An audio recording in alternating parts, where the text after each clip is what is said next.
2, 1. Time to do a podcast. Welcome back to another episode of the Quack Shack podcast. We, as you know, if you've seen, I'm sure if you're watching this, you've probably seen the first episode. We're on tour, the migration tour, with none other than Gator Waders. And we're here with the man, Mr. Gator Waders, Justin Waller. What's up, brother? What's up, man? And my boss, by the way. You know, that's how people know me in town. That's good. I'm always called, hey, you're the Gator Waders guy, right? I honestly don't think most people know my name. You're Gator Waders guy. You're the Gator Waders guy. When you go, you probably don't ever go back home. Sometimes. I'm not going to say your town name, but... Well, they know my name there. Yeah. Okay. Yeah. That's cool, though. That means you've built something. Yeah. You know? But around here, for sure. Yeah. Or even like in Dallas and stuff, people are like, oh, yeah, you're the Gator Wader guy. Yeah. That's good to, because there's a lot of companies out there that are pretty, fairly sized companies, and you don't know who owns it. Yeah. You know what I mean? Yeah. That's good. I think that's a good thing. Yeah. And not necessarily like to be the face of the company, but as a business owner, all that you've done to start the business and get it to where it is, I'm sure it's pretty gratifying. Yeah, heavily involved. Yeah. For sure. Still heavily involved. Oh, 100%. Yeah. Let's, so one thing we like to do different on our podcast is to talk a little bit about the background of the guest. Okay. And then we'll dive into all. Which I know we've done one before with you, but that wasn't recorded. It wasn't on the tours. Yeah, so this is a lot of the people that evolution. listen to it haven't ever, I was probably, 3 years ago? It had to have been. It had to have been 3 years ago. 3 years? No. Yeah. About 3 years ago. The first one we did we were in the other office space. Yeah, that's right. It had to have been 3 years ago, at least. Yeah, so like Gator Waders really, I almost have to talk about myself in order to talk about Gator Waders. So whenever I was young, I did the whole mud riding thing before mud riding is what it is now, right? Like there was back before it was cool. Yeah, there was only one ATV park around in Longview. Yeah. And other than that, you would either go out to your deer lease if it's not deer season or somebody's private land or whatnot. Mm-hmm. But we were at that ATV park in Longview one weekend, me and my father, and Scott Smith that used to own High Lifter. He was out there right when they were first getting started testing products. And, you go to ATV Park now, there's thousands of people. Yeah. But back then, it was 10 people, if that. Yeah. So, we were hey, we just, usually when it was like that back then, you would all just gang up and ride together. You'd make kind of new friends along the way. And so, as he grew High Lifter, I actually started, testing products for him. I was in Dirt Wheels magazine at 10 years old. That was my life. Oh, really? Yeah. Wow. And so whenever I got old enough to start dating, girls would need waders to go to these rides during the fall, winter, because that's when most of them are. And either A, nobody had the size that they need, which was the main issue. Right. Or B, they didn't want camo or brown waders. Mm-hmm. So you fast forward to a few years after, going to all these events as the mud industry is really kicking off, I pitched the idea to my mom. I was like, hey, there's obviously a need for this. I get asked this every single time. Right. And so she fronted me $20,000, I want to say. Oh, wow. Yeah, it was a lot. It was a chunk of change. And we didn't have money. So, be clear. And how old were you again? At this point, I would have been right around 19, 20 years old. Okay. In school, right? In college? Yeah, I was at you went to UT? Mm-hmm. Yeah. I remember I was in my senior years, whenever I really started kicking it off. Wow. And so I spent about a year just doing research because I had no idea about any of it. But anyways, made the first waders for women, did the sizing, and we always like to brag we're kind of the originators how all waders are sized now. Back then nobody did it that way. And then whenever we started doing that with women waders, fast forward to men's waders, it started to catch on. Right. But anyways, we go to the rides. Everybody wanted the waders. They were really good quality. And then the men wanted the same thing. They were like, well, we don't want just brown or camo waders all the time either. Right. So we started making men's waders. And then fast forward a little bit after that, there was a big crossover between, hey, some of these guys hunt who also ride. Yeah. They're struggling to find quality waders. So that's when we hopped into the the hunting industry as well with the waders. And then from that, it's just Well, you just put about diversify. 14 years into 45 seconds. Pretty much, So yeah, I'm going to yeah. dissect it a little Okay. bit. So you were going to these ATV parks and you saw an opportunity to create women's waders. Yes. So I knew that backstory, and I think a lot of people do. I look at it as an opportunity. I've gotten to tell that story a couple times to certain people that didn't really know much about gator waders, and I told them about the story about building women's waders. That's how we got our start. And the people that I was talking to were women, and they were like talking about how do the women's waders fit this, that, and the third, and I pretty much told them what you said is like that's how we got our start. Is building women's waders. So I think we're pretty good at building women's waders. And I think that's because that's our grassroots. I think that's why we have so much success on the hunting side as well, because most all, I would say, if not the large majority of all, of leaks that happen in waders are, I would say, mostly sizing issues. Right. Obviously, if you get a brand who's just making bad product, it just is what it is. Yeah. Right. But if there's a reputable brand and you're having leaking problems in your waders, I would say 9 times out of 10 you're probably in the wrong size. Yeah. What's up, guys? Turtle box speakers. If you don't know about them, you must have been living under a rock. These things are the most durable, waterproof, loudest outdoor speaker that you can have. We take these things on the boat in the summertime, in the wintertime. We take them to the holes with us. Like I said, they're durable. You don't even, like if you have two, you can just throw that one out to the side right there and grab your other one. They're super durable. If you've seen their marketing on Turtle Box's Instagram, they run them over with monster trucks, they freeze them, they toss them as high as they can. Super durable, waterproof, and they've got a port in the back where you can charge your phone. Definitely by far the best speaker on the market. Check them out at turtleboxaudio.com. Check them out on Instagram at turtleboxaudio. So like whenever we custom made the women's waders, that was the first thing, right? It was like we measured all these parts on the women, on these different women. We did the cut pattern specifically for them. So like the men, we did the same thing. Right. Whereas I feel like most brands, even still to this day, really don't. It's just a boot with a bag. Yeah, they don't pay much attention to like some figures, of the key sizing and stress points of the Yeah, that's the thing, and with putting a lot of effort and paying a lot more attention to waders now, everybody's shaped different. You know what I mean? Yeah. Most like me and Jackson are probably pretty shaped about the same, but most people are shaped pretty different. Sure. Especially women. Yeah. And no woman wants to go out there in a pair of box waders. So let's take it back to when you first started, when you got that first investment and you were in college still. Yeah, the end of college. Yeah, and what'd you go to school for? Business? So that's a long story in this. So I graduated with bachelor's in industrial technology with an emphasis in surveying and mapping. So like I did surveying obviously, but the main thing that I did as a career in that was GIS mapping. Okay. Mostly for like oil and gas companies. Right. So the cool thing about that is I graduate, I get a job doing GIS stuff for a oil and gas project in Madisonville. And then I get a call from another friend who's like, hey, like we have this other pipeline project kicking off, but... Justin's a pipeliner from way back or what? Come on, man. Well, I didn't do the hard work of the pipeline. He's out there with the GPS. Not even that at that. Like, I was the one that sat at the desk looking at the plats and all that.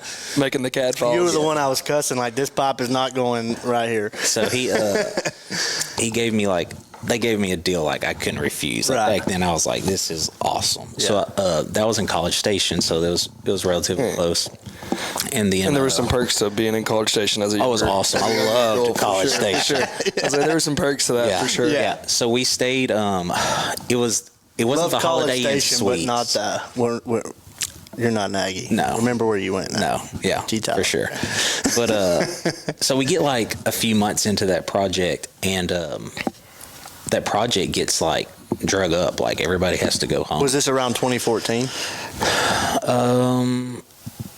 Yeah, or 13. Yeah. We were a few years into Gator Waders by this point, because I remember I would work there during the week, and then I would drive home on Friday, and I would do Gator Waders Go to during a the show weekend. or somewhere, yeah. And then I'd go back, and my mom and dad fortunately would. You were grinding. Yeah. Yeah. But like, I always give my mom and dad a lot of credit, because like I would never be here without them. Right. So like, especially during that time, like they would ship out some of the waders during the week while I wasn't there. So they've always been a huge help. But whenever that drug up, everybody's like scrambling, calling their friends, like trying to get on other projects. And I swear this is a true story, straight up true story. None of this is exaggerated. The week before that, I prayed to God. I was like, hey, like I can't keep doing all of this All of it at forever. once, yeah. So like I have a really good job, but I have this that's really kicking It's going off. on good, yeah. Like I need a sign like which way to go, and then the next week it drags. Well, unfortunately for everybody else, God gave you the sign. Yeah. It didn't Yeah. work out for them, but it worked out for you. Yeah. So I Around that time, I was looking for a internship in the oil and gas industry, and I did not get one. yeah. He had one lined out with my dad, but Yeah, his you know, dad owned an oil field company. His dad had a sale. Yeah. So I just went home. I called my mom. I was like, hey, well, I pretty much just got fired, so I'm going to come home. So I sold my house, moved in with my mom and dad. So you had a house in College Station? No, I had a house in Tyler. Okay, here. Yeah. okay. So I sold the house, Yeah. moved back in with mom and dad to invest everything in Gator Waders, and here we are. You really put it all on the line. Literally. That's all I did. And what year was that? It had to be 13 or 14. Okay. We were So- a couple years into it by then. Yeah. When I met you, I met you in 2016 through a mutual friend, and I want to say maybe right before you got into the hunting industry side of it. When did that kick off? That would Maybe right after. it was right around that time. Right. I don't remember if we had released the very first Shield series or not yet at that time. I think it might have been pretty close, because the first pair of Gator Waders I had was the Shield series. The neoprene ones. Yes. Okay. The neoprene the ones. first ones I had. And then it didn't seem like that long after I got a pair of the Realtree original insulated ones. Yeah. Just like that, except for they were different. The originals. Yeah, So but those the would have original. been. So the originals would have came like 3 years into us doing the hunting stuff. Yeah. Okay. So I guess I wore them neoprenes longer than I thought. Yeah. Love good old neoprene. Can you, real quick, little It's side crazy. note. It's crazy how Can you- fast it's gone from everything was neoprene to nothing. Listen, hey, we Neoprene still has its we still have benefits. neoprene waders for those that there's not a pair. There is there's some one people right that here. love their neoprene. I'm like, Neoprene still has its places for sure. Yeah, but personally, I could not. I couldn't see myself wearing another No, pair. if neoprene waders will always last longer, Yes. just from the fabric itself and the They're way tough. it's Yeah. constructed. So like neoprene, like it's thick, right? Right. So when you stitch it together, you stitch it with what's called a blind stitch, where the stitching only goes actually halfway through the fabric. Right. And then the rest is glued and taped. So like to get a neoprene wader to leak, you almost have to put a hole in it. So that's Right. why you see these people like, oh, I've had these Cabela waders for like 25 yeah, I've had years. these Speaking of northern which- flat waders since Yeah, 2004. I can promise they're probably neoprene, but they're just not near as comfortable. I still have a pair. I bought my dad. I still have 2 pair, I think, of neoprene. I bought my waders. dad a pair. I don't remember what they're in with all my waders hanging up at my house. I bought them. He wore them one time. I still have them. Hey man, if you're just hunting like once or twice a year and you're on Yeah. a budget, like Yeah. man, just Dude, I will say, but No point Yeah, buying them. come put on some of these right here. Y'all can Yeah, see we're them in gonna his get. camera. Oh, yeah. Hold on, we're gonna get to those. Put on some of That's- those, and it'll change your life.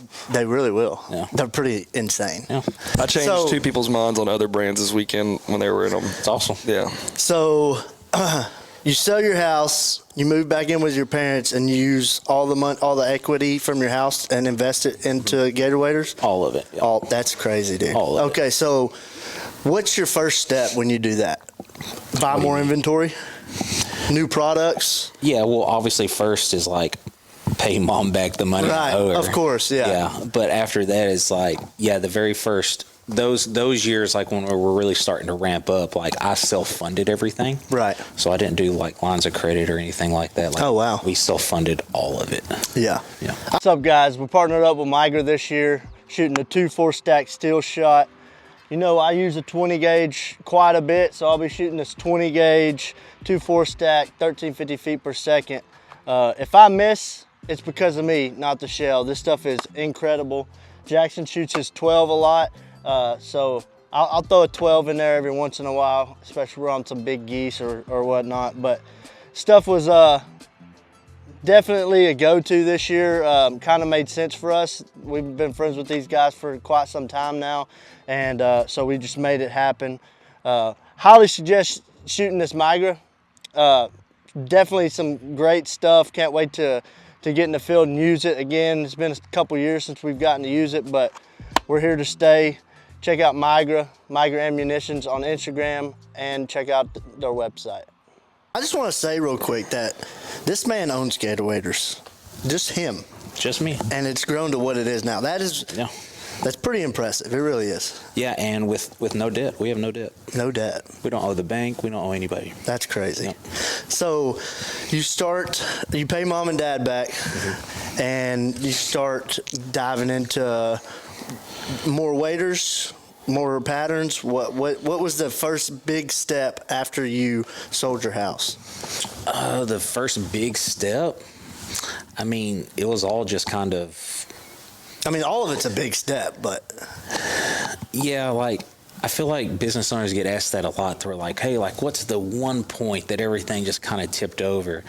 And for me, like, that's really hard to say. Like, I mean, I bought the 30-foot trailer, had it wrapped, and then I remember we just started hitting like all the events like we could reasonably go to. Right.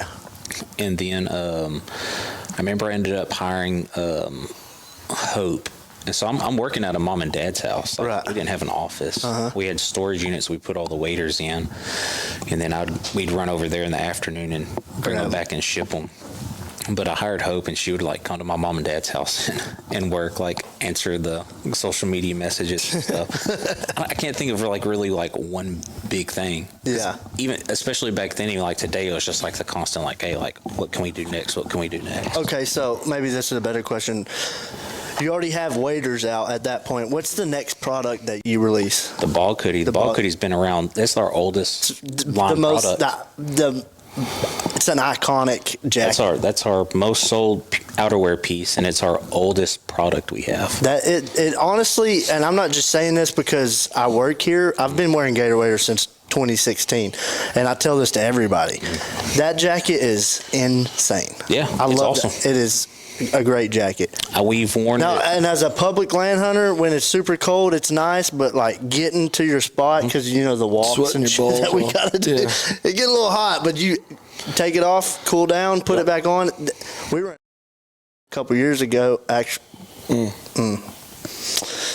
Anyways, we were up there a couple years ago, and it was insanely cold. Yeah. And we were on a boat, and that was my first true experience in that type of weather, I guess, with that jacket, and I was great. How cold was it? 6 or 7 degrees. Yeah. Cold. Yeah. Well, dude, now, I tell you, we can go even more than that. January. We were in January. We were in Amarillo this past year, and we both had.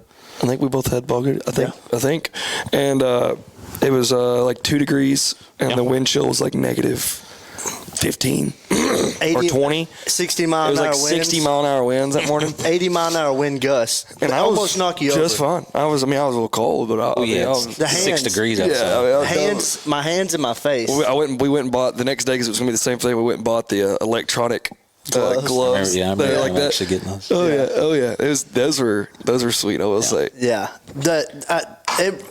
that's one thing I talk about a lot when somebody's asking me about what kind of jacket they should get from Gator waders, and that's my go-to, male, female. Sure. It's a great jacket, and the pocket up front.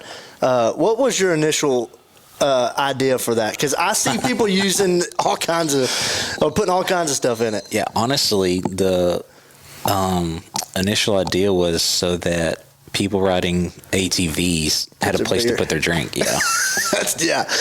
I use mine for that often. Yeah, that's what it was made for. I put my snuff in there. You wouldn't believe how. So the way where my waders come up and the pocket is, I can put my phone right there with the light. Yeah, so most people use the You phone. can use it as a flashlight too. Like you don't have your headlamp. It works perfect. And I have dropped my phone doing that though, forgetting that I have it there, and going in the water and just like, I think I've had that happen twice. You think you learn your lesson your first time? Yeah, you don't. So you come out with the bog jacket, and there ain't no telling how many different color variations you've had in that jacket over the years, but a lot. A lot. Every color you could think.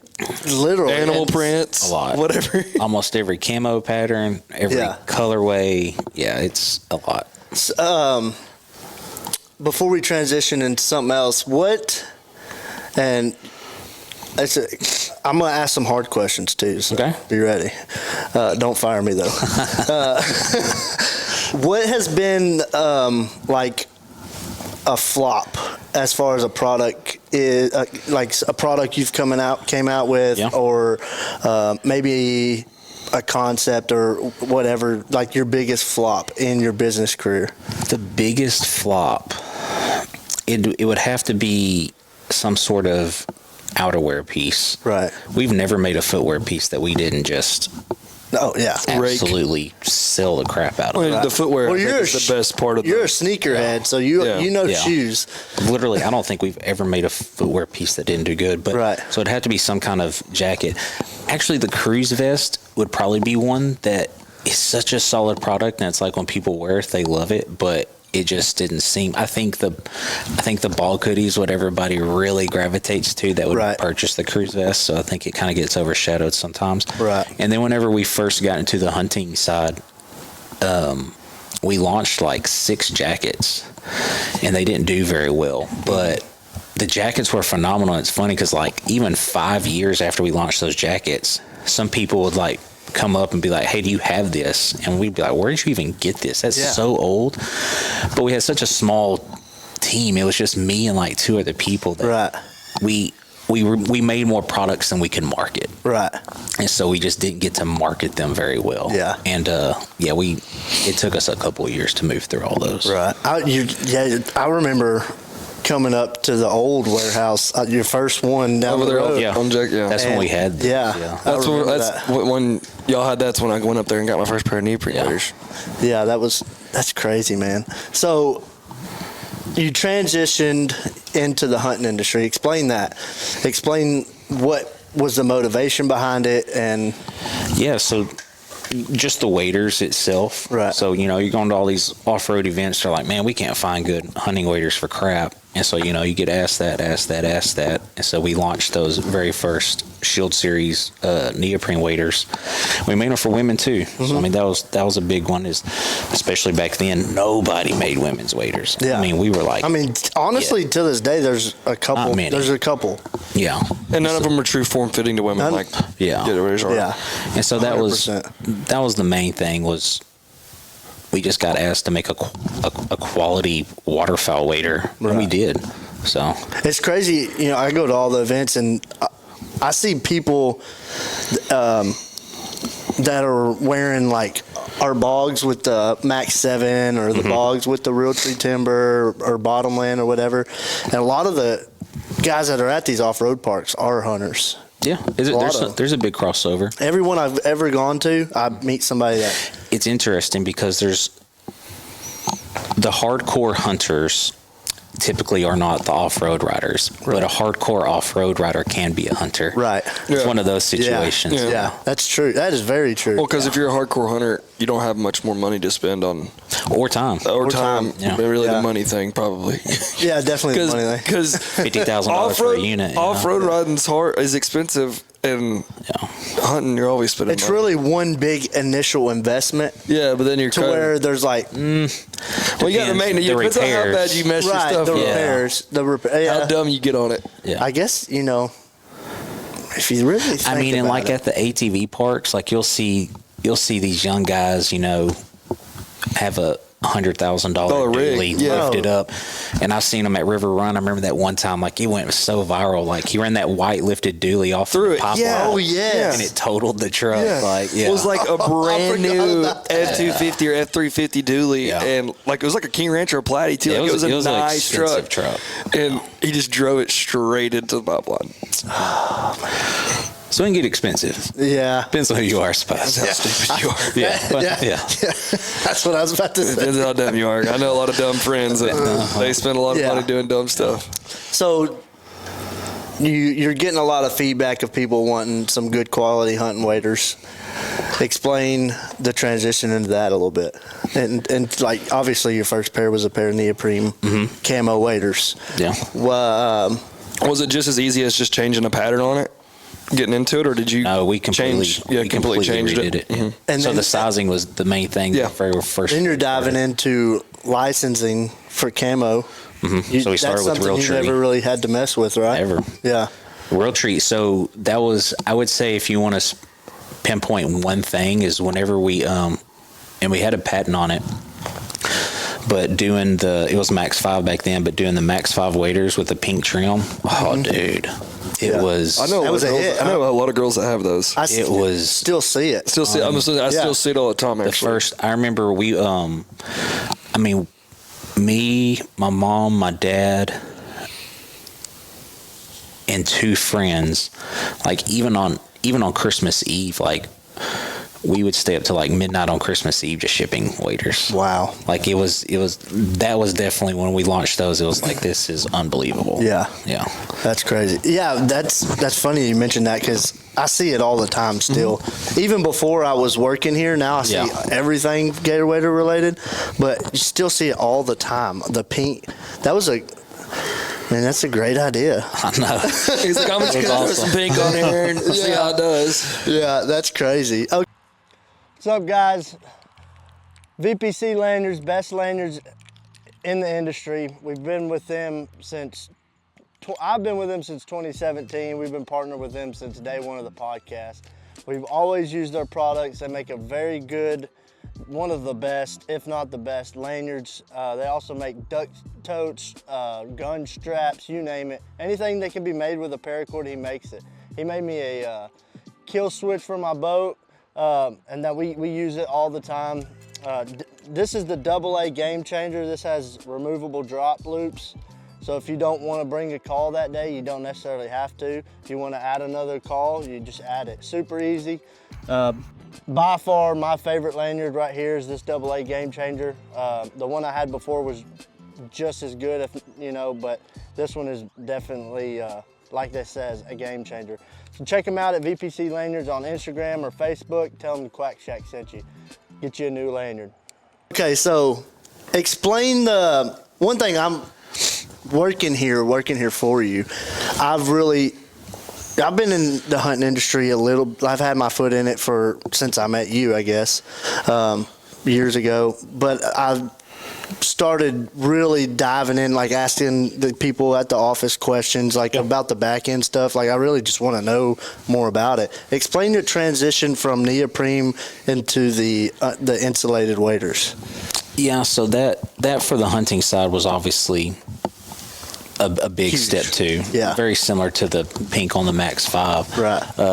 So these are, that took a while, because especially on the off-road side, we see it on the hunt side a little bit too. It's like, in today's day and age of technology, everybody feels like they can get on Google, find somebody to make some waders, right, and they're going to order them, and it's that easy. Yeah. It's like, it's not that easy. It's not that easy. Matter of fact, we had one brand 2 years ago call us and try to get us to buy all of the waders they had because they were that bad. Like, it's not that easy.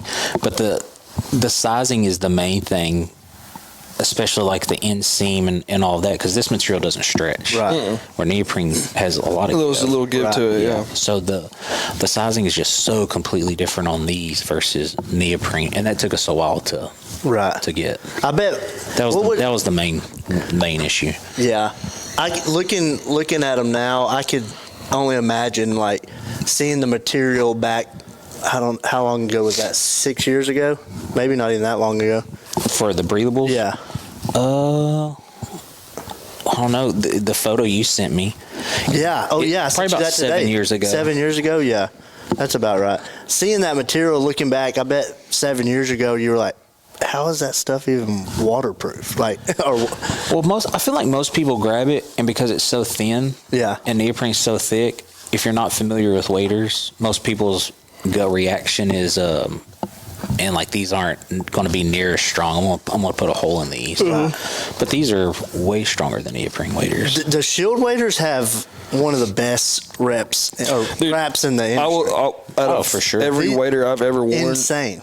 Every wader I've ever worn, I've probably had 40 pairs of waders from other brands, and when I got these and started putting them through stuff, I kind of thought the same thing. Yeah, I was like, oh, they're gonna rip, they're gonna rip, but never had a problem. I was literally the only thing I've ever had with any pair of Gator waders was because when we were up north and I got caught on a rock and it pulled off right here at the inseam, and it was the one without the brush guards. Yeah, and so from then on out, I got it was the original Omegas. Right when they first sent them out to us. Yeah, waders have a weird stigma because a lot of people feel like they should just be bulletproof. Yeah. Right. And nothing's bulletproof. Right. So, I mean, everything has its limits. I've taken these through barbed wire and not had holes in them. Yeah. But, I mean, they're strong. They're stout. They'll do some crazy stuff. I'm not saying go do that. Yeah, don't do that. Wouldn't recommend. Please don't do that. Yeah, I'm not recommending that, but I'm just saying I have. I've been publicly, I haven't been duck hunting there as long as he has. I started in high school, but I've been public land duck hunting for almost 10 years. And I've this same pair of waders of Realtree timber, I've had 3 or 4 pair of over since you released them. I've put 3 or 4 years on every pair. So is that your go-to pattern? Well, he loves that pattern. Okay. It was. I was curious. Yeah. I'm a bottomland guy now. If you've seen my recent posts, I'm a bottomland. I had to transition. Okay. I love bottomland. I love Realtree timber. I'm a Realtree timber guy. Okay. Yeah, I'm a bottomland guy personally. Yeah. The new stuff is nice. The new legacy stuff. Mm-hmm. It's nice. It looks good. Yeah. It looks really good. But it's not Realtree timber. Sorry, Realtree, if you're listening to this. Or sorry, Mossy Oak. Yeah. Well, I'm a Mossy Oak guy now, but I like Realtree. Anyways, that's beside the point. But yeah, those I know. Not just myself, but some people that are associated with the brand I've known for years. Rough on the pair of waders, and they last. That's one thing about the shield waders that you can't take away from it is they are tough. Yeah. Unlike some of the other brands. 100%. We haven't changed the design. Don't fix what's not broken. Ever. No. Yeah. So my first pair of these was these exact ones right here, but they might have been Max 5. I don't know. Yeah, the very first year we had the different pocket system. Yeah, it did have a different pocket. Yeah. And I still have them. Yeah. And people still wear them all the time. So I have an outfit up in Oklahoma or whatever, and so every now and then people need to borrow waders, and I give them to people. Nobody ever has problems with them. And I bet they're 8 years old. That's awesome. I probably got with 2016. I'm like, I don't know, they might be good. I don't know. They've been sitting in the garage hanging up for like months. But yeah, go ahead and put them on. But the other day I probably had like 10 pairs of Gator waders, and everybody was in them the other day, and nobody had any problems, and that's awesome. It was great for them. Yeah. I even let somebody wear my new ones, and I just went and got wet myself. But did you? Oh, nice. It's great. Did you sell a pair for? Yeah. Good. I won't say it was. It's been years ago when these first launched, and I won't say names so I won't get in trouble. But we've had TV shows before sponsored by somebody else who are going to sponsor the next year, who their stuff leaked all season. So the year that we weren't sponsoring them, they would wear our stuff off camera, and then put the other people's on. I wouldn't know who that would be. I had no idea. I wouldn't know what brand leaks. So they would only wear their stuff for 30 minutes for photos, and then they put our stuff on. But we get to see it all. I will say, true story. There's so much cool stuff coming out that y'all have that you're working on. You can't really talk about, but I'll say that it was awesome. But I will say that it was hard wearing this stuff and like being like, okay, we can't get these pictures here. So when we were in Canada, we took a bunch of new stuff up there while filming for the YouTube channel, and so we were like changing David 4 times in the hunt. Me and David were like, all right, we're gonna for one day do this, one day do that, one day do this. Well, it didn't end up that way, obviously, because nothing really ever goes as planned. Ever. Especially when you're running and gunning. So, like, I was like, Jackson, throw this on. Jackson, Yeah, throw we had this different on. guys. Like, we got to get just pictures. wear this. We got to get pictures for this. And then we're like, okay, take it off. I know I just met you an hour ago, but hey, put this on. Yeah. But we got it done. It actually went pretty smoothly. Yeah, but other than that one guy that tried taking the jacket, he listens. Oh, yeah. He listens, but Yeah. you know who you are. yeah. It was a camo that's not out yet. We're like, hey, dude, So where's the freaking I jacket? knew Where's this the product? jacket? And we have like just the samples, and I was like, somebody's gonna cough this jacket up, and he finally Austin found spent it. like 2 days just looking. Where's the jacket? Where's the jacket at? Where is it at? We got He's it like, back. I promise I don't have it. Yeah, we got it back. I don't think he took it. You know on who you're purpose. talking. I He's don't from think Oklahoma. I don't think he took it on purpose. So you know how that is. Boys But, from Oklahoma. Yeah. Then we're gonna have to do another podcast next year when all the new stuff drops because I'm super excited. There's a lot of new stuff. There's a lot. It's Maybe, basically a whole maybe at nother the end of the line podcast crap. you can give one hint to one item. Yeah. At the end, just think Product about of it. your choice, too. Oh wow! I know which one I want I to know. choose. Yeah. So because I want, Now, okay, I'm not going to say it because I don't want to ruin the surprise. Okay, so let's talk about the Omega Zips. Okay. Now, before we dive into this, I have to say something. We just talked about it off camera. So, years ago, like I said, I met Justin in 2016. And I texted him or called him one day. I remember very vividly because I spent a lot of time thinking about this. And I'm not saying I was the first person to think about it because I know I was. I was probably the last, but still. And I said, hey, can I come up to your office and talk to you? It's like early on, Candy Lane. And he's like, yeah, come up here. And I walked back into his office. It's tucked back there in the corner. And I sit down and I pitched him 2 ideas. One was a steel toe mud boot because I was a pipeliner and I thought it would be a very good idea. Kind of a selfish reason too, but I was a Gator wader guy and I wore mud boots and I was like, well, let's cross over, Maybe that wasn't the best idea. But the other one was a phenomenal idea, okay? And it was a pair of zip waders. It was before zip waders were a thing. I don't think anybody had them at the time. I don't think Sitka even had a pair of zip waders back then. No. Austin's they were $1 million years away from idea it. he never got to see come to fruition. I just didn't You have got some now, though? Yeah, they're great. They're amazing. Hey. But don't you wish you'd have made them? Did you think about it back then, about some zip waders?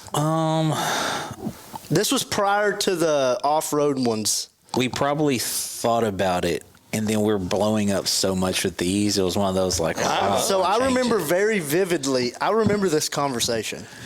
I told you about them, and I was like, imagine taking a Yeti zipper, because they're water. They hold water in. They keep water out, and putting it in there. And you were like, well, the number one thing that would be wrong is all the mud and stuff getting caught up in it, which is a very valid point. Yeah. You know what I mean? It's industry specific. Yeah. Right. But look at us now. Look at us now. Figured it out. One thing in there. Not only do we have zip waders, I can promise you for y'all listening, because I've never owned a pair of the other ones. Honestly, never owned another pair of Gator waders or another brand of. I will say, full transparency, totally honest.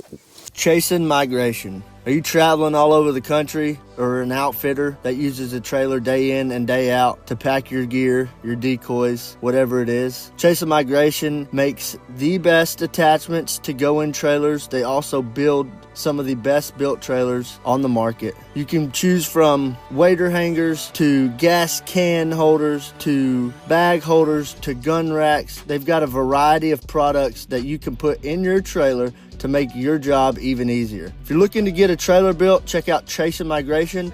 Or if you're wanting to add some accessories to your trailer, check out Chasing Migration on Instagram or check them out on the website. I don't think we ever, obviously before you worked at Gator, we never gave Austin a free product. Like, Austin bought his stuff. So, like, when he says, like, he was a supporter and he believes in it, like, that's truth. Like, Yeah, all he you spent haters his out there? money for it. Yeah, I really did. Yeah. I really did. That was I the didn't. thing. That was one of the things. Is like I'd actually been buying stuff, and you'd been buying stuff. And then when we started the podcast, it was like, oh, we get. Like, but it was stuff we'd already wore. It was actually like a year or so before I finally got on the pro staff as when I had Takem Falco way back for the OGs that remember that shit show.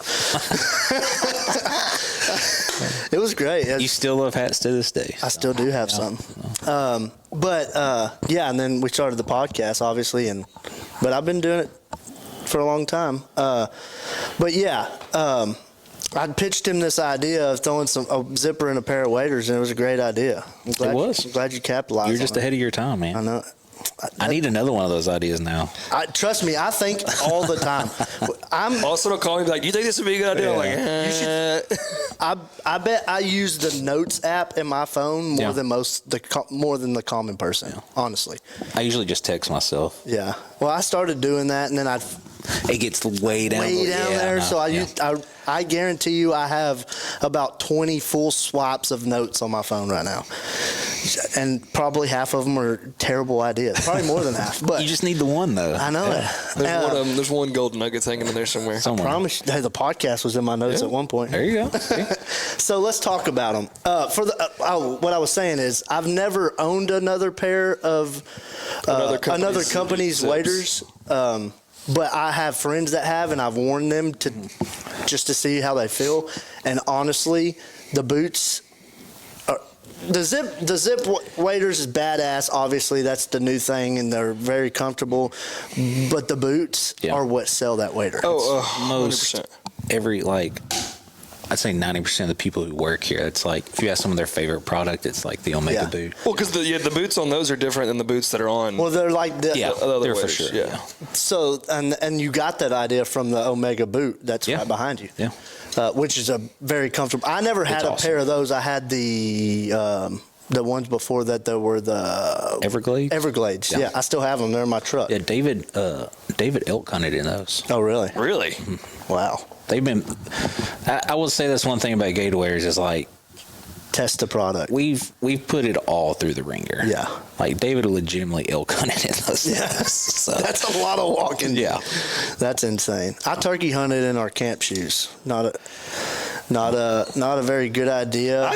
When you're on a very slopey area and it's wet in the morning. I goose hunt in my camp shoes a lot. Camp shoes? Really? A lot more than I should. Yeah, 100%. Do your feet get wet? No. Really? I'm dry field goose hunting. Okay. Yeah. They're comfortable. As long as it doesn't rain or something. Yeah, that's another iconic. I've also ruined probably 15 to 20 pairs of those shoes. I bet you I bought 20 pairs of camp shoes. Keep goose hunting in them. Yeah.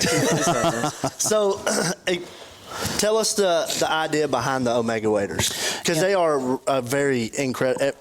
If you don't own a pair, I highly suggest getting a pair. Honestly. Yeah. So the biggest thing with the Omegas and just I feel like zip waders in general is it's mostly around comfort. So there's really no big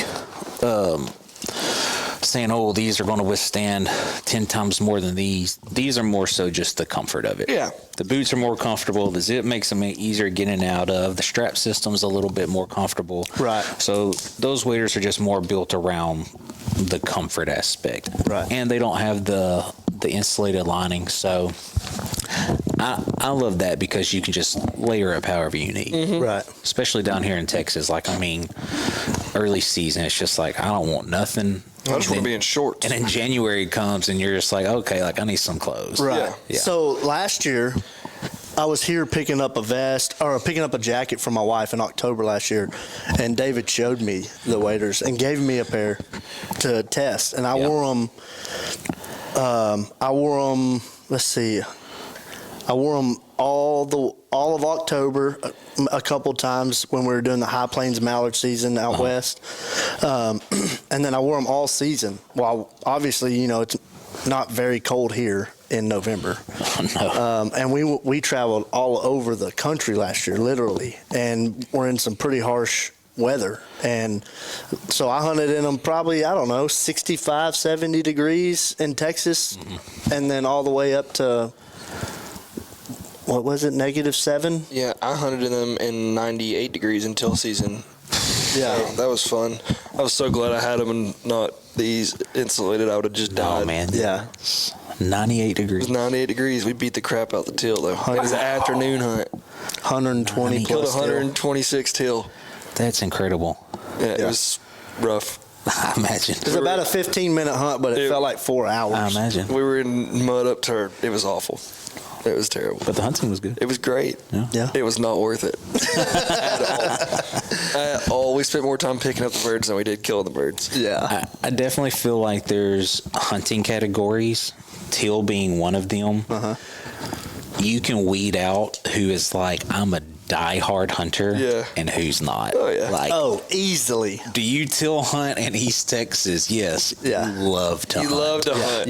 Yeah. Really, to be quite honest, if you duck hunt in East Texas at all, pretty the much, past yeah. 5 Probably years, like the duck hunt. the past 5 years, Or you really don't like know any better, Yeah. and you think it's That's just what it's you're a used to. Yeah. two-sided deal Yeah. there. Yeah. Dude, we get to like get in the guide and stuff. Like we get to have people come that they've never really experienced a good hunt, and they come and they just first light there's 1,000 ducks just backpedaling. They're just like oh my god. So I have a question for that. What's the sketchiest thing that's happened, like guiding somebody who doesn't know or never been hunting? Oh, shooting. Have you ever had anybody that's like, I've never fired a gun before? Yeah, all the time. First timers in an A-frame Is rough. because A-frame Or layouts is rough too for the first timers because I would say they got to more. open the doors, and throw the gun out. I would say more so the A-frame because you're sitting, depending on how many say you have two, there's 6, 7 people there, or maybe 8 people. Yeah. And you got somebody maybe sitting in the middle. It doesn't matter where they're sitting because with that's never hunted before, they might have used a gun a couple times, and you prop the gun up, right? And you let it rest there most of the time unless you're holding it, and they fall over all the time. All the time. Your guns and your A-frame fall over. A-frames are very dangerous especially for people that have never hunted before. I would say the most dangerous thing that has happened actually happened like 2 weekends ago. Not the dangerous thing, but just like, what the heck, dude? Like, we always have our safety speech before. Always like, hey, guns on safety all the time. Sure. Until we call the shot, that's when you can take your gun off safety. You're shooting 10 and 2, no swinging your gun around. Because when you're hunting buddies, you're swinging around. Yeah. Right. Yeah. But, when you're you shoot this. This is what you're shooting. Get a lane. If you don't get this, then don't shoot. Yeah. And if dog's picking up birds, don't shoot until we call. Well, I went out to go pick up cripples. It was still early in the morning. We had just shot like the first 2 groups, and I went out and the dog was out picking up cripples. Well, there's 2 swimming, and we're like, before I get out, I was like, all right, nobody shoot these, blah, blah, blah. Well, we're out there, and this guy just boom, boom. And It's a big no-no. And I've got BBs like hitting me, but I have my waders on, so like and I was just like, okay, hunt's over. That's sketchy. A lot of I've done a lot of guys. Like I will put up with a lot of stuff, but when it comes to gun safety, if you're not being safe, and I've told you multiple times, Absolutely. A lot of times, it sucks because the person's paying client, but if it's early in the hunt, that guy's packing this stuff and going in the truck because you got other people's lives in your hands, and possibly their dog, or it's a more importantly, $30,000 your dog fly out there, and the dog's like right here, and I don't even know how he didn't hit the dog. Like I've always wondered because growing up here, and then of course with gator waders, I don't know if I've ever been on a hunt with somebody who that hadn't hunted before, didn't grow up doing it. Right. And so that's what I've always wondered is like, fishing is obviously, Austin knows, is like that's my thing. That's what I bleed for. Yeah. It's like whenever I talk to all my buddies that are guides, like, and hearing these stories about this person has never fished before, which is great. I encourage you, if you've never hunted or fished, like, to go. Like, what I'm saying. There's nothing to do. Like, you should 100% hunt if you haven't hunted before. I was just curious. If you haven't, listen to the person that has a lot. Like listening to their stories about like what they're having to do with somebody who's never fished, and that's always one thing. I was like, well, I can imagine handing somebody a gun who's never fired the gun before. Oh yeah. What's up, guys? VPC Lanyards, best lanyards in the industry. We've been with them since I've been with them since 2017. We've been partnered with them since day one of the podcast. We've always used their products. They make a very good, one of the best, if not the best, lanyards. They also make duck totes, gun straps, you name it. Anything that can be made with a paracord, he makes it. He made me a kill switch for my boat, and that we use it all the time. This is the AA Game Changer. This has removable drop loops. So if you don't want to bring a call that day, you don't necessarily have to. If you want to add another call, you just add it. Super easy. By far, my favorite lanyard right here is this AA Game Changer. The one I had before was just as good, but this one is definitely, like they says, a game changer. So check them out at VPC Lanyards on Instagram or Facebook. Tell them the Quack Shack sent you. Get you a new lanyard. That's like handing somebody a bait caster In the that's wild, never right? Like thrown an open face reel before. Yeah. Like first time they cast, it's not going to be good. Yeah. You got to help them out, teach them. Yeah. Reel can't kill you though. So. No. No, I mean, It'd have to be a real bad accident. Yeah. Nah. get hooked in the eye. We've also had a dog get shot Yeah. by a client and had BBs in its ears and stuff, but it's just Yeah, one of it those gets pretty deals. western out there. Oh yeah. We in Jackson have guided a lot throughout the years. He's doing it, I guess, part-time now. Mm-hmm. But last year when we did our tour, we went to every place we went to on our stops were outfitters, and we were hunting with clients, Yeah. So we got to see that a lot. Oh, Pretty much think about every that. time. Pretty much every time time. there was at least one person that's never been. Which is great. No, I'm all for it. I love taking first timers because first Every timers year- have the best luck. Every If year I'm we taking a take- first timer, I know we're gonna kill the crap out of the birds this morning. Every year we try to take several, hunting. Younger That's good. kids Yeah. haven't been That's hunting. good, man. But yeah, you definitely have to listen because you got a gun in your hand. You know what I mean? The fishing industry's experienced this now, but that's good because, I feel like the traditions of the outdoors are slowly dying. Oh yeah. Even though people are doing it, it's like the roots of it are slowly Right. dying. So, Well, somebody told us in Canada, there's a guy that works for Delta Waterfowl that license. What did he say? The purchase of license in Texas, hunting license, are going down. It's like 30% down But- from 2010. But I think the number of licenses is going down, but I think the number of people actually hunting, because a lot of people buy their license and then don't hunt. I Or see maybe what go you're saying. one or two times. Yeah, one or two times. Like but- they just buy their annual Super license combo. for the year. Yeah, I think that there's because that's what made no sense to me for the longest time was everybody's like, oh well, hunting licenses are down. Like, well, I think there's more people hunting now than there ever has been. Personally, There's a lot of people hunting for sure. They opened that new lake up in Bonham. There was 200 boats there opening morning. Boat art. Yeah, it's got good fishing. it's going to be the best fishing lake in 5 Oh, years. bro, it's already almost my there. cousin is he manages the lake's fishery. So he manages Texoma and he manages that's boat cool. art. Need to So link he's him. got all the spots where all the stuff's at, where they drop the fish at. Oh, that's awesome. They put like 5,000 sharelunker offspring, and they put like a couple thousand fish that were already like 7 pounds. Hey, Texas is the best state in the United States that takes care of fishing. Oh yeah, We do. That's a where all of fantastic our job of it. Texas Park and Wildlife money goes it to. is for fishing. Not to hunting. I can tell you Definitely that. go to hunt. I promise. We did a podcast years ago. They built that whole lake, and there's so many ducks up there, and they say, "Yep, you can hunt this section. small little corner right here, this one little corner, I- and you can't even get to half of it, and there's trash all over the place." Well, I can tell you one thing. You can get to it because I did it. Yeah, but Where there's a will, there's a way. 2, we shot a 3-man. And third off, you're right. It is a landfill out there. Yeah, just all the timber. it's in all the trees, Amount of and that's where bottles and trash out there. And it's Oh, on the, really? Oh my Yeah. God! It's I on got the- pictures. I'll show you. It's on the bad. south side of the lake. Places your bass And boat's so, not going. yeah, your bass boat's not going there. So all the wind, so the whole trash from all the lake is going in there. And then when it flooded originally, nobody went around and picked up all the trash. Right. That's what I was going to say. Is it so just because it's so new? It's all back there. I And- guarantee you, the hole that we hunted had 200 bottles in it, Wow. just floating.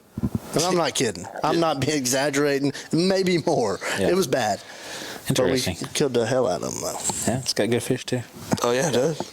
And I feel comfortable saying that because there was 200 people there, so everybody knows about it. And where we hunted, I can promise you half of y'all aren't going to get there. It was bad. Yeah. It was bad. Real bad. Place It was miserable. because there's no boat lanes cut yet. Yeah. And you're not allowed to cut boat blades. Yeah, we- You can't take a saw out there and cut anything. Well, I tell you what, that hybrid cut a boat lane. So if you're game and fish watching this, I'm sorry. So years ago, whenever it was real bad drought here and Palestine got solo, Yeah. I wanted to do that. I wanted to cut like a little lane up there. Oh, yeah. A lot of people did. I'm sure they did. Yeah. I'm sure they did. I remember Not supposed to. Yeah. Yeah. Well, it's East Texas. There's a lot of outlaws around here. That's why our deer don't get no big over here. Exactly. Every one of them. That's very true. A place that we deer hunt at up north, the neighbors, they shot 16 deer open in the morning. Good God. I bet there was maybe 3 that were 13 inches wide. Holy smoke. You can't trust some people in East Texas. You can't, man. Like, dude, we have all these deer. That's why you don't have big deer. We have all these deer. We're like, oh, that's gonna be good in a couple of years, and then open in the morning. I'm gonna let this dude walk, and then 5 minutes later, it's like, boom, you're like, dadgummit. And that's why it's a big deal when anybody in East Texas area shoots a 120. It is all a big over deal. Facebook. Anything It's over, like, dude, you said that one was killed in Emory last weekend? It's 198 inches. that guy is like a hero. That guy's a hero to all these rednecks around here. Bro, that's a deer anywhere. 198. Yeah. That's Oh, yeah. Well, you're down there You where should see some of the deer where he hunts. freaking units. It's insane. That 190 is They're average. 190s. No, he's not average. He'd still be a really good deer, but Some of the ones you show me are. I know, but they are all Nighthawks, dude. Yeah. I'll tell you Yeah. right now, they do not get out. I don't even think they breed. I don't But know. I've never, dude, for 3 years, I have these deer on camera. Same deer. Never been in the daylight once, ever. It's a bow only county too. Yeah. It's That's why ridiculous. they're still walking around. They're ridiculous. just sleeping during the day. And I hunt behind Costco. So. And he gives you one of them nocturnal daytime feeders. Oh yeah, I hunt over by Matt Costco. Busbus. We killed a Come on. bunch of ducks over there behind Costco too. There you go. Not anymore. There's a neighborhood around that lake now, but it's all right. We were 200 yards from a water tower and 300 yards from a Costco. And We had 10 of us, and we wore shot 'em a out. 10-man limit back in there. And it was legal. Yeah. It was legal. It's because it's a 2,000-acre place that they developed into a neighborhood, and my company was doing the development. And I talked to the guy that owned it, was doing the development. He's like, "Yeah, get after it." So We were hunted- watching hunted- ducks We hunted fall there for in. like 2 years. That's and cool. It would get stupid, dude. It was dumb. You're It was watching dumb. ducks fall in, and you look over here, you can see the Costco sign above the interstate. So I had an interesting conversation with David the other day about just the accessibility of being able to hunt. When you said that, it kind of reminded me like they built something there. David feels like it's getting harder to waterfowl hunt for, I guess, everybody, but just the average person, because so much land is being bought up and making it into an outfitter. It's just club. like, yeah, and but these clubs are getting expensive. They are. Oh, that's crap. And so They've been expensive. so David's like, it's just like, it seems like every year it's like, it's almost getting harder just to duck hunt. Yeah. 9 years ago, when I first started hunting Arkansas public land, I would drive past this sign for one pit blind was $5,000 for the season. Yeah. But you only get to hunt that one little That pit one, blind. yeah. And then you get into the duck clubs, it's like 50,000 for Or one more than membership. that. And if you have 3 kids, each one of them is 15,000. right. And you can only And bring your one ni- person. and your initial buy-in's $1 million Yeah. to Right. get into the duck club. there are some places that are insane like that. Well, I mean, I know that there's always been places, and there always will be places like that, which is fine. Right. I think his point was more like, instead of there being like a couple, like that's what it's starting to be. Oh, exactly. 100%. And not only that, but like places in Arkansas where there are a bunch of duck clubs and outfitters that have access to all this land. And don't get me wrong, there's still a lot of public land up there. But like you got Biometa where they just don't put any money into anymore. They cut the dam out and let all the water come out. And what water is in there is just natural rainwater now. Yeah. And that's like a very iconic place. And they're not even letting natural And- rainwater in there because they have the levee on the things. And most of the locals up there aren't even really hunting that anymore. Like, And it was like it still that's gets the most hunted. famous place to hunt in the world, probably. Probably. Biometa. Yeah, probably. But you can't even hunt. But I would say he's right. There's a lot of places that. Well- I mean, every time you turn around, there's 2 new outfitters I in can't say one nothing, county. But where I'm at, Yeah, it's his fault. I can't really say nothing. Get outta here. I didn't do I'm that. starting one tomorrow. Yeah, well, good. Yeah, it's great. It's great business. Like where I'm at in Hopkins County, dude. You could go to get on anybody's land. Any day of the week, you go knock on the door. Hey, can I duck hunt? Oh yeah, for sure. Get after it. Yeah. Even Yeah. now up there's 6 outfitters in the county, and you got to pay to hunt everything. I'm like, how are these kids, like, if you don't have land, you're not hunting. That's what I'm saying. Like, it's Like, I had a ton of places I could hunt there. I probably would have never even got into outfitting if I could still hunt all the places I could hunt there. Yeah. Because I had enough places I didn't. Now, like, for half the people that are getting into guiding, they get into guiding because they want to hunt. yeah. Right. You know, especially if you're in these areas like in southwestern Oklahoma or West Texas or Arkansas or somewhere in Kansas where there's a ton of outfitters, there's nobody letting you hunt for free. Well, Yeah. the conversation came up because We pay $1,000 a day to daily stuff in Oklahoma. A day. so like on the fishing side, Stupid. there's a lot of stuff that concerns me about the health of just fishing long term and Right. keeping people into it. And that's when David brought that up. He was like, well, I have the same concern for duck hunting. He was like, I mean, my kids, like, dude, unless we're rich, like, are you going to be able to duck hunt? Right. So that was Right. That's a Unless very there's valid public land point. that's taken care of, and if you're in Texas, there's not. That's a very, very valid point. I mean, even the past 6-7 years, maybe somewhere around there, like the flyways have shifted. Arkansas is not what it used to be. I mean, any of our kids and our kids' that being from East Texas, I mean, right now we have to. The past 6 years, we've had to travel just to even shoot birds. And you know what I mean? I remember when I was younger, we had a ton of snow geese and specklebellies around Sulphur Springs. You won't find a snow geese or a specklebelly. Right. I mean, you might find a group of 500. I would go, but when I was a kid, you got there and like like you're in Arkansas. Now, no. when I was in high school, I mean, we'd drive 15, 20 minutes to go hunt public land and wear them out. You might go see a duck there. I haven't wasted my time going there in years, but I know people that still do, and they might see a duck. So I love interesting conversations like this. So do you feel like it's, you have the flyway, whichever one you want to pick, to where in years past it's been really good, but now you're saying, the flyways are kind of shifting a little bit. So do you feel like it's the territories the flyways are shifting to will experience an uptick in people hunting? They already have. They already have. So, so maybe it's not necessarily like to us who have been doing it a while, it's like, yeah, this is getting more difficult because people are buying up land. But maybe with the flyway shifting, there will be a new onset of. And everybody talks about the flyway shifting, and they are shifting. And the reason why the central flyway has changed so much is because 90% of the birds in the central flyway used to winter on the Texas coast. I mean, you shot a banded duck that was banded on the East Coast. Yeah, I've shot two in East Texas. Yeah, that doesn't happen. No, wow. But yeah, it's crazy. They just move. But what's changed the central flyway so much, and why we don't get near as many birds in Texas anymore, is because 90% of the birds used to winter on the Texas coast, in the rice fields, and in the coastal plains, and all that stuff. El Campo, all that area, Eagle Lake, all that. Well, we've lost 90% of the habitat in that area. Katy is now was nothing but rice fields in the 90s and early 2000s, and it was the goose capital of the world. There was more geese there than there is in Arkansas. Yeah. There's none there now. There's maybe 100,000 that hang around down around Eagle Lake, but that's roughly what you're going to get. Where it used to winter 4 or 5 million birds. And you're saying that's just from like development? That's from development. Just loss of habitat. Yeah.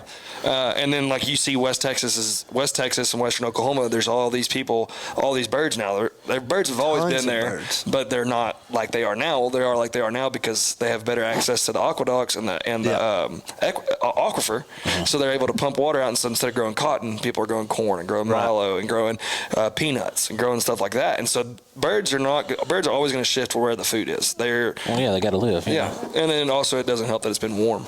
That doesn't help. But We've partnered with Mallard Bay to make booking your next trip even easier. Go to mallardbay.com. Once it's up, you'll see a different variety of things you can choose from, recently booked trips. And if you scroll down a little bit, you'll see the different states that you can tap into. The easiest way is to click the Start Your Adventure tab, type in a location or species. For instance, Oklahoma duck hunt. Click it. It'll show up all the outfitters. We're going to click Prairie Creek. Scroll down, you'll see the different packages that you can book. Select your dates. Continue. See the total. Create an account. Pay for your hunt, and you're ready to go. If you're looking to book a new trip or a trip for friends and family, go to mallardbay.com. and get on your next adventure.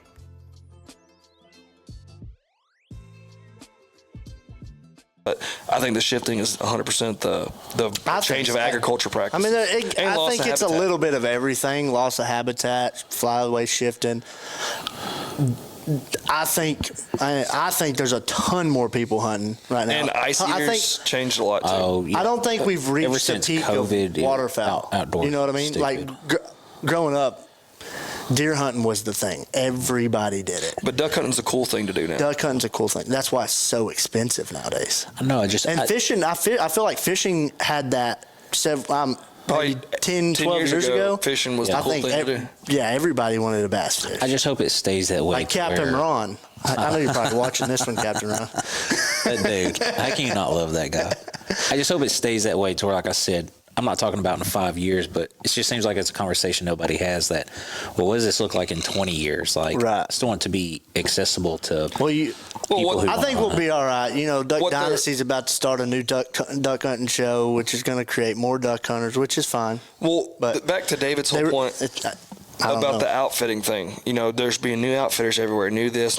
Well, Yeah. there's the states that you can still go hunt in have caps on how many outfitters they have. You have to buy an outfit and license. You have to do all this. Well, Oklahoma, had maybe 15 outfitters 20 years ago. There's probably 15 in one town now. Yeah. So they just passed a law that next year they're going to require a guide license. You got to pass tests. You got to pay $10,000. good. I think it's great. You have to pay Fully supported. $10,000 to get your guide license. That's going to knock out a bunch of the guides that aren't really Sure. You know what I'm saying? Well, I think it's a great thing. I think every state, the states, It'll help the states, dilute the outfitters. the states that do it have better. It's better. North Dakota, I you agree can with still that. go around and get on ground because up there you have to have your license in the state for 5 years. You have to guide for somebody else for 2 years. Then you got to buy your guide license. I think Yeah, that's there's- And I think that's what every state should do. I agree. Yeah, You shouldn't be able to just go start an outfitter just But because there's only a handful of states like your daddy that, right? has a couple dollars. Yeah, but I think that's going to change. I think it's going to have to. there's enough push from like David said. There's enough push that I think that it's all going to. Every state eventually is going to have that kind of cap. You only have this many outfitters. Yeah. And you have this many. They're going to do like a point system. Like if your outfit has this, you messed up this, you tore up this field here, and you broke the law here. That's all going to be points. And if you get to reach point, you lose your guide license. I did not know that. cool, man. That's Yeah, great. Oklahoma's just passed it like a couple weeks ago. Well, they also upped the license. Oh yeah. I'll tell Good you- God Almighty! I'll tell you what You got happens to be a on rich man to hunt in Oklahoma. on the fishing side. That has to happen on the hunting side, which from what I'm about it is like, if anybody can just say like, oh, well, I'm a guide, I'm going to take you. And I mean, I have witnessed this year. I'm not going to say who it was, but it was guides on fork, guides. But if you're a guide and somebody flies in from out of state to take their kid fishing with you or hunting, and they spend all this money, and like I said, not everybody can afford the $1 million duck clubs. Right. And you get there and you catch no fish because you have no idea what you're doing and no business guiding. Like, I think that's totally unfair and a bad look for our industry. For fishing, I think you should do like they do offshore. You have to have a captain's license to I'm so guide with that. Yeah. fish hunt trips. I have two buddies that Because you have guide. other people on your boat. I have a buddy that guides on fork, and he does good. He won that state championships and won national championship fishing. He knows what he's doing. He ain't Captain Ron, though. No, Captain Ron. I don't know Captain. Gas him up. Captain Ron gets you on some fish, no doubt. Hey, I'll give. I don't know him either. I just see him on Instagram. I talked to him. Ronnie? You haven't met Ronnie I've yet? never met him. Bro. We've talked. No, so my buddy Andrew, I call him. He's a good fisher, but he's really just like say he plays video games because he just looks at his thing. He's like, oh, yeah, fish. Oh, he's a Live scope. professional. Oh, he's a professional live scoper, so Yeah. Scopers. that boy's a scoper, boy. He but he fished puts his for guys on fish, so He fished for A&M. yeah. The A&M fishing. He fished for team, didn't DBU. He's Oh, at DBU. yeah. Yeah. Yeah, if you fish in a tournament, you have to have scope now. Oh, dude, he just straight. I'm talking about TVs, dude. He just has to. I'm just waiting It's on not the some way I type like of to fish, live but I scope. don't tournament fish. so. no. I'm ready for some type of live scope for duck hunting. You know, I need a cheat code too.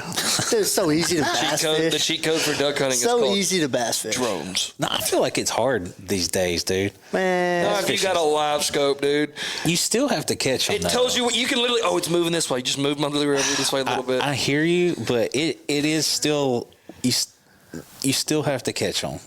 Yeah. Yeah. But you know there's fish in that lake. You know exactly where it's at. You can That is true. On the new That is grass, true. you can literally see the size of the fish. You can dang is near true. estimate, like, oh yeah, there's an 8-pounder right there. I'm just gonna. You can be fishing, see an 8-pounder, and be like, oh, there's a 14-pounder. Let me reel this in. There you go. Oh, and you can see on the new ones. You It's can not that easy. on the new ones. You can see the freaking lure go down, dude. You're like, Yeah, you can watch it. Yeah. You're like, You all right, can. come on. Yeah. It's a lot easier than it was 4 years ago. There's so much fishing pressure now. Fishing's gotten difficult. I will stand on that. I will stand on that. Dude. Let's take him public land hunting. Oh God. Let's do it. Fork is difficult sometimes. Yeah. If you have a live scope, it's not. But. Oh gosh. All right. I gotta change my lure. Oh, it worked. All right, that one worked. They don't like this one. There's one there. I know he's there. I'm just giving you a hard time. So before we wrap this up, we're kind of coming into an end here. Yeah, we're over our time limit. Sorry. I got a 6.5 hour drive. So I want to. I need a little. Are you gonna say it or can I say something? About the product? Yeah. Yeah, whichever, man. So this is one thing I'm really excited, and I know Jackson is. Have you worn all of them? Oh yeah. Yeah, just pick one. Then. Okay, so next year, 2025, 2026, it'll probably be like the summer. No, it'll be after. It'll probably be like August, maybe. Oh, the launches? Yeah. Yeah, they'll always happen like July, August. Yeah. Gator Waders is gonna have another. So back in the day, you had bibs. We got a new set of bibs. They're amazing.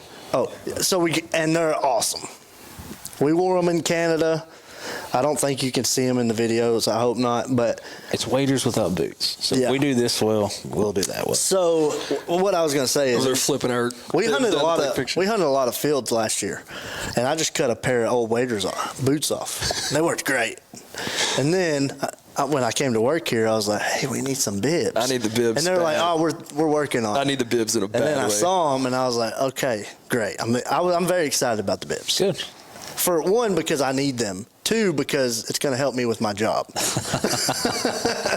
Yeah, because a lot of outfitters or these people you're trying to get with feel a lot. It's hard to get them in waders. When we There started being talking, questions like, "Hey, do y'all have bibs?" we started talking about the outfitter program, and I was like, "Man, we really need some bibs before we just start doing this. It'll help me out."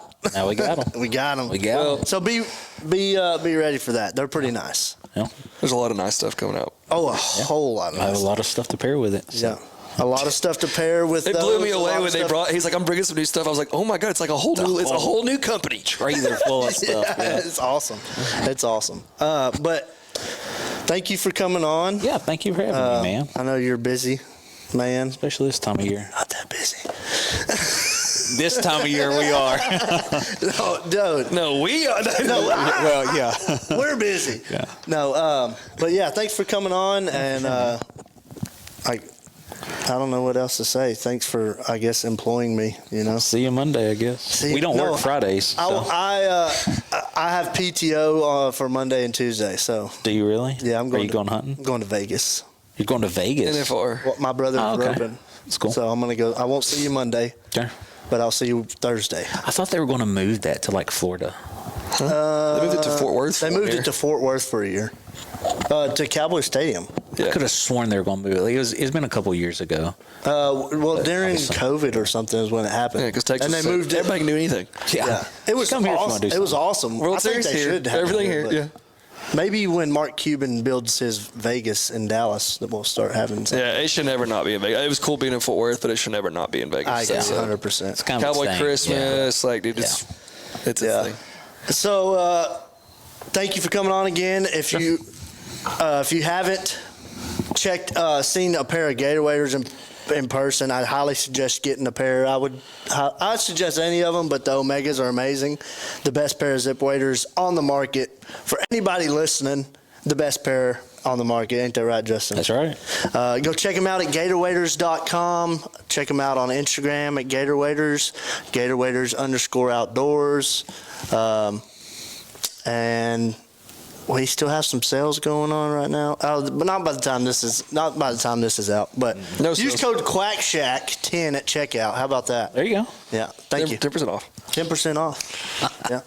Oh, and there will not be a hunting video for this one. Obviously, this is an internal podcast, so we have a lot more content coming in a couple weeks. So be ready for that. If you're not subscribed to the channel, hit the subscribe button. Check us out on Instagram at the Quack Shack Podcast and the Migration Tour.